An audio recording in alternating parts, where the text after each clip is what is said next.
यात्रा करके गांव गांव खलियान खलियान जा करके हमने रास्तों को देखा, यहाँ की दुश्वारी देखी थी, यहाँ की गरीबी देखी थी, टूटी हुई छतें देखी थी, टूटे हुए छपरे देखे थे और ऐसे भी छपरे देखे थे कि गरीब आदमी दोबारा छपरा को छवा पाने की उसकी स्थिति नहीं थी तो पन्नी और झिल्ली लगा करके अपने परिवार को पालने का भी देखा था। और तब हमने संकल्प लिया था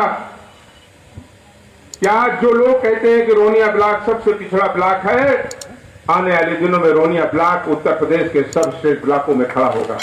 और हमने इस पहल को शुरू किया और ये कहते हुए हमें खुशी है कि 5 साल की सरकार में 22 ग्राम पंचायतों में 16-14 ग्राम पंचायतों को एक साथ लोहिया और जलेश्वर मिथिला गांव करके हम लोगों ने दिखाया।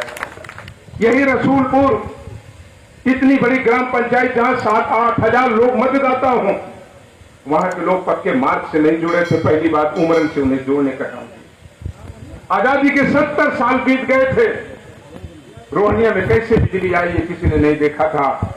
पहली बार रोहनिया के ब्लॉक में 2 स्थानों पर 12-12 करोड़ की लागत से एक रसूलपुर और एक इटौरा में नए बिजली घर की स्थापना कराने का काम हम लोगों ने। रोहनिया के लोग इलाज कराने ऊंचाहार जाते थे और ऊंचाहार में भीड़ हो जाती थी तो जिला अस्पताल जाते थे।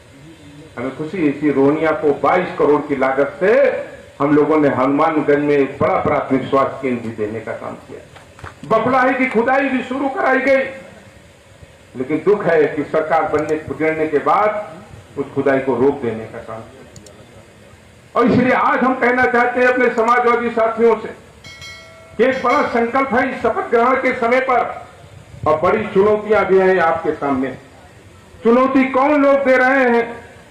चुनौती वो लोग दे रहे हैं जो लोकतंत्र पर विश्वास नहीं रखते, जो अभी भी लाठी और डंडे पर पुरानी कहावत को चरितार्थ करना चाहते हैं कि जिसकी लाठी उसकी भैंस।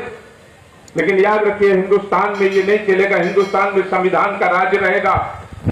लोकतंत्र में एक राजा और रंक बराबर है और वो आज सामने दिखाई दे रहा है कि राकेश पासी, मनोज पांडे और मुन्ना तिवारी और ब्रजेश यादव और श्री रामपाल एक साथ बैठे हुए हैं। ये समाजवादी और लोकतंत्र की व्यवस्था, इस व्यवस्था को कुछ लोग चुनौती दे रहे हैं और हम उन लोगों से कहना चाहते हैं सरकारें आती है और जाती हैं, लेकिन याद रखिए ये जनता की बहुत बड़ी ताकत होती है। जब ये जनता उठकर खड़ी होती है तो अंग्रेजों को भी भारत छोड़कर भागना पड़ा है। ये भारत की जनता की ताकत है, ये माताओं बहनों की ताकत है, नौजवानों की ताकत है।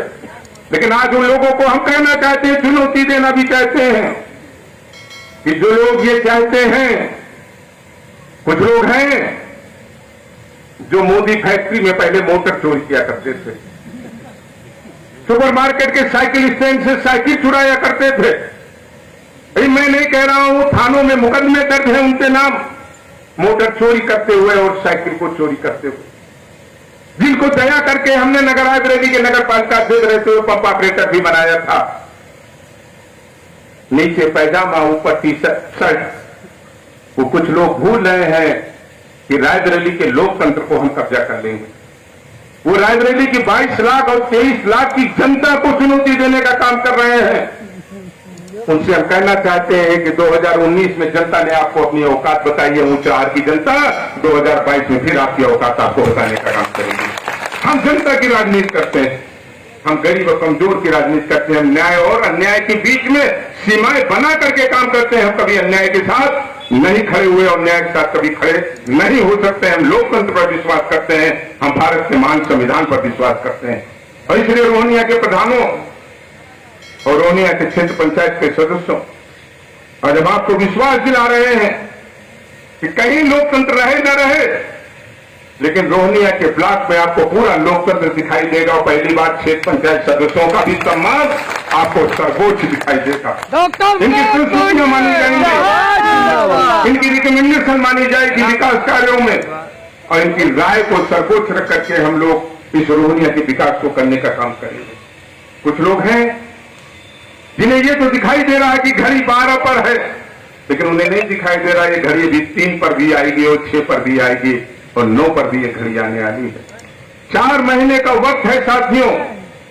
4 महीने में हम सब इस लोकतंत्र को बचाने के लिए भारत की उस महान आजादी को, जिस आजादी को पाने के लिए देश के लोगों ने, देश के किसानों ने, देश के नौजवानों ने, देश के व्यापारियों ने अपना लहू बहाने का काम किया है, अपने प्राण न्यौछावर करने का काम किया है। कल मंगल पांडे जी का जन्मदिन था, 1857 की गदर, जब मंगल पांडे ने अंग्रेजों के खिलाफ बिगुल फूंका था। यही बगल में माहेपासी का किला है। माहेपासी के इतिहास को याद करना पड़ेगा कि जिन्होंने अंग्रेजों के खिलाफ कभी झुका नहीं, अंग्रेजों के खिलाफ लड़ाई लड़ने का काम किया। वीर अब्दुल हमीद को याद करना पड़ेगा, तो कारगिल के शहीद राजेंद्र यादव को भी हम सबको याद करना पड़ेगा, तो सरदार वल्लभ भाई पटेल को भी नमन करना पड़ेगा। और उनके पद चिन्हों पर चल करके जो लोग रायबरेली में कब्जा नीति बनाए हुए हैं, कुछ लोग कहते हैं हम रायबरेली में कब्जा कर लेंगे, जनता के मन और भाव और दिल को जीत करके नहीं।